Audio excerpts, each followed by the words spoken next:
안녕하세요. 오늘은 사회복무요원으로 배정되신 분들을 위해서 사회복무요원에 선발되는 꿀팁 5가지를 여러분들한테 알려드리려고 카메라를 켰습니다. 결론적으로 말씀드리면 저는 아직 선발되지 못했고 2년 동안 총 4번의 기회를 날려버렸어요.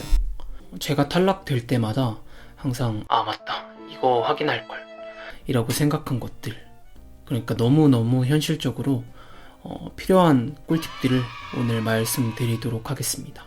첫 번째, 이건 대학교를 재학 중인 분들한테만 해당되는 내용이에요. 사회복무요원을 1년에 총 2번 뽑아요. 한 번은 11월에 하는 사회복무요원 재학생 입영원 접수라는 게 있고요. 한 번은 12월에 하는 사회복무요원 본인 선택 접수가 있어요.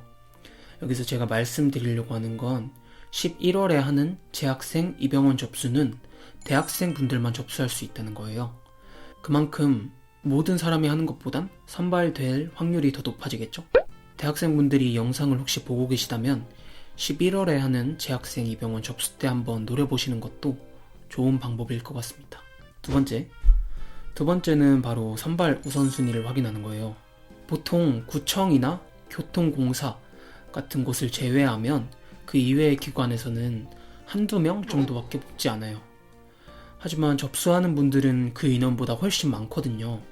그래서 병무청에서 어떤 기준으로 선발을 할지 선발 우선순위 기준을 정해놨어요. 제가 여러분들한테 보여드리려고 병무청 홈페이지에서 캡처를 해왔는데, 여기죠?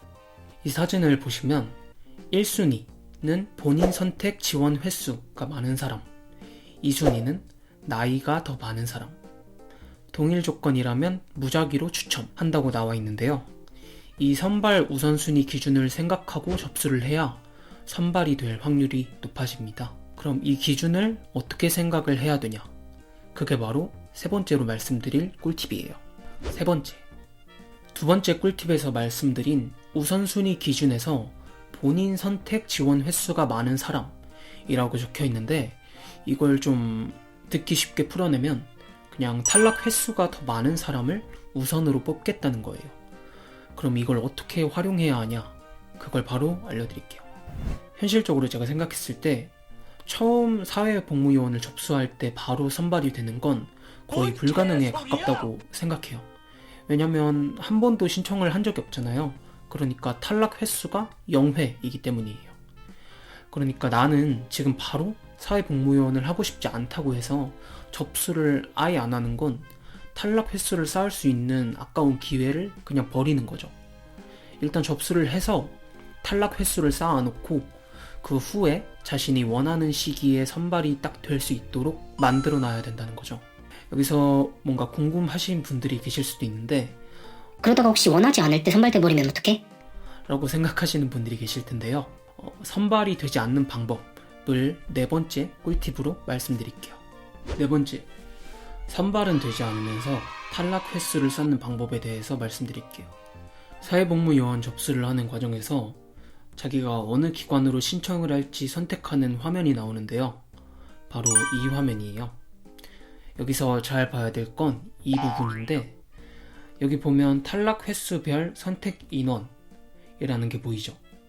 이게 바로 해당 기관에 지원한 사람들의 탈락 횟수별 인원이에요. 만약에 4회 이상이라는 칸에 숫자 2라고 적혀 있으면 4번 이상 떨어진 사람이 2명 접수했다는 뜻이죠.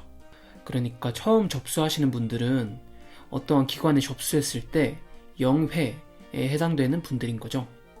그래서 본론으로 한번 돌아가 보면 선발은 되지 않으면서 탈락 횟수만 쌓으려면 자신의 탈락 횟수보다 더 많이 탈락한 사람들이 지원한 기관에 접수를 해서 탈락 스택을 쌓는 거죠. 이게 어떻게 보면 당연하다고 생각하실 수도 있는데, 접수를 처음 하시거나 익숙하시지 않은 분들은 모르실 수도 있을 것 같아서 제가 말씀을 드린 거예요. 5번째, 이거는 모르시는 분들이 좀 계실 것 같아요. 병무청에서 사회복무요원 접수 안내 게시물을 보면 주소지 지방 병무청 관내에 소재하는 출퇴근이 가능한 복무기관 선택, 출퇴근이 곤란한 복무기관을 신청하여 선발된 경우 직권 취소라는 내용이 적혀져 있는데요. 저는 처음에 이 내용을 보고 예를 들어 강동구에 살면 그 강동구 안에 있는 기관에만 신청이 가능한 거구나 라고 생각했어요. 근데 갑자기 어느 날 이 내용이 정확히 뭔지 알아야 될 것 같아서 병무청에 직접 전화를 해봤거든요. 그랬더니 꼭 거주하는 구가 아니더라도 왕복 3시간 이내, 그리고 병무청에서 봤을 때 출퇴근이 곤란해 보이는 기관만 아니라면 상관없다고 하시더라고요. 그러니까 만약에 제가 강동구에 살고 있다면 그 근처에 있는 송파구라던가 관악구 정도에 있는 기관들은 신청이 가능한 거였어요. 그러니까 여러분들도 접수하실 때 꼭 이걸 생각하시고, 자신이 살고 있는 구에 자리가 없다 하시면 가까이 있는 다른 구에서도 한 번씩 찾아보는 것도 좋은 방법일 것 같아요. 오늘 사회복무요원이 선발되는 꿀팁 5가지에 대해서 제가 말씀을 드렸는데 꼭 이 영상이 조금이나마 여러분들한테 도움이 되셨으면 좋겠고요. 제가 말씀드린 내용 이외에 혹시 궁금하신 부분이 있으시다면 댓글로 남겨주세요.